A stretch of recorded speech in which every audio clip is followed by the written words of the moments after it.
This is a NASA engineer trying to fix a hydrogen leak just before the launch of Apollo 11. The scary thing is, he is 60 meters up and standing right next to a partially fueled Saturn V.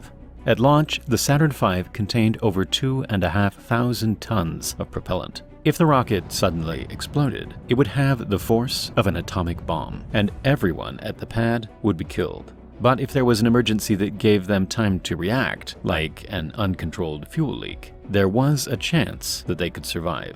Located 12 meters below the launch pad is a place called the Rubber Room, a 1960s bunker that was designed to save astronauts and crew in the event of a disaster. We modeled the entire thing, and in this video, we're going to look at what's inside the bunker and how a group of 20 people could survive in here for several days.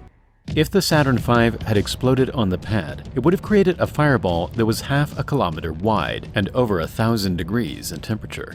And so, in the event of an imminent disaster, workers at the pad would immediately have to make their way to the bunker. But the bunker was buried deep beneath the concrete pad. So how did they actually get there? The crew had to make their way to Level A inside the mobile launch platform, the massive two-story structure that supported the Saturn V.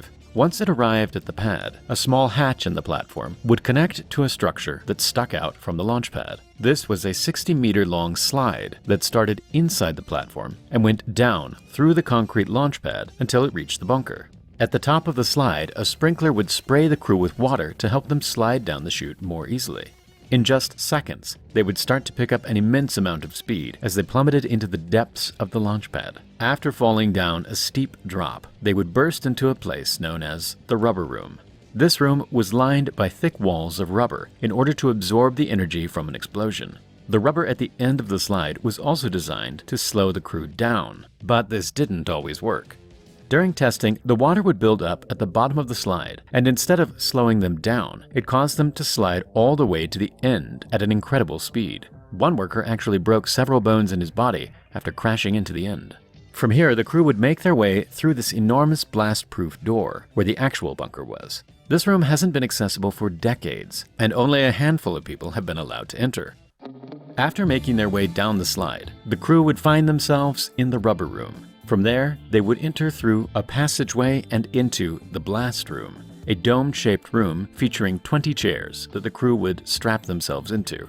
The dome itself was made out of super thick steel and concrete, capable of surviving a blast pressure of up to 500 psi. To put this into perspective, the blast pressure from an explosion starts to become lethal for humans at around 40 psi. In order to protect everyone inside from the immense shockwaves, the entire floor was floating on a series of 24 giant springs. These disconnected the room from the surrounding concrete, meaning the vibrations had less material to travel through. The blast from an explosion could cause an acceleration of up to 75 Gs, roughly double what you'd expect to feel in a car crash. These springs would absorb most of that acceleration and reduce it to just 4 Gs, keeping the crew inside perfectly safe. But if a large explosion occurred, it would create a shockwave so immense that it would travel all the way down the slide in an instant and kill the crew inside.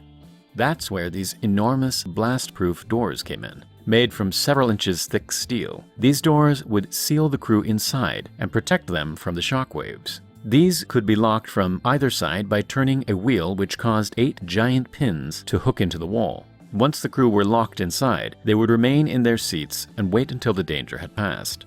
But with up to 20 people in a sealed room, the carbon dioxide levels would quickly start to rise, and breathing would become very difficult. And so, to treat the air, a carbon dioxide scrubber was placed in the center of the room.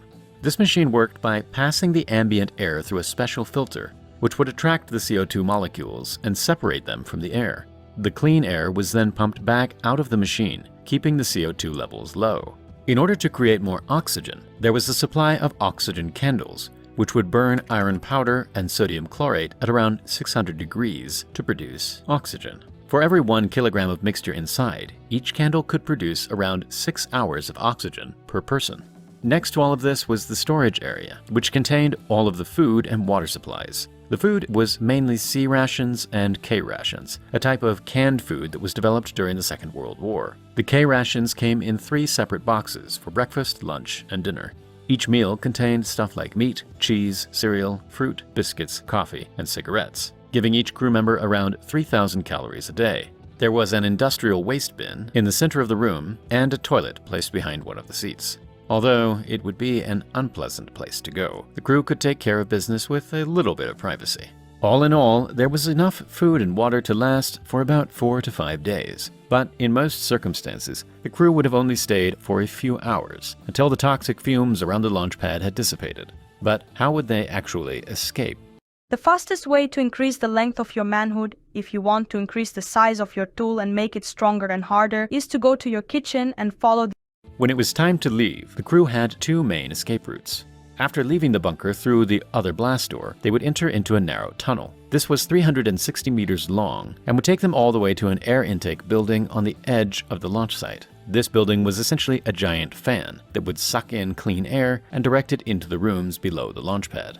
After walking for around 10 minutes through a very cramped and dark space, the crew could finally escape to freedom. But if the tunnel was somehow blocked from the explosion, the crew would have to go back and choose the alternative escape route. Right next to the tunnel was a door that led directly into the environmental control rooms, a labyrinth of rooms and corridors beneath the pad that would eventually lead to the outside world. But with such a large explosion, the damage to the pad would be catastrophic, and NASA were concerned that the crew would become completely trapped inside the bunker. And so, to add to the list of safety precautions, they placed an emergency escape hatch at the top of the blast room. This didn't actually lead anywhere, but in the event of the escape routes being blocked, NASA would dig through the concrete and sand within the launch pad to reach the hatch and free the crew. Thankfully, none of this ever needed to be done. The bunker was never used, and after the Apollo missions ended, it was abandoned, leaving an incredible piece of NASA history frozen in time. Over the years, the bunker fell into disrepair, and various animals made their way into the bunker. Now, only a select group of people have access to this old relic, which will most likely remain untouched for many more decades. Thank you very much for watching, and I'll see you in the next video.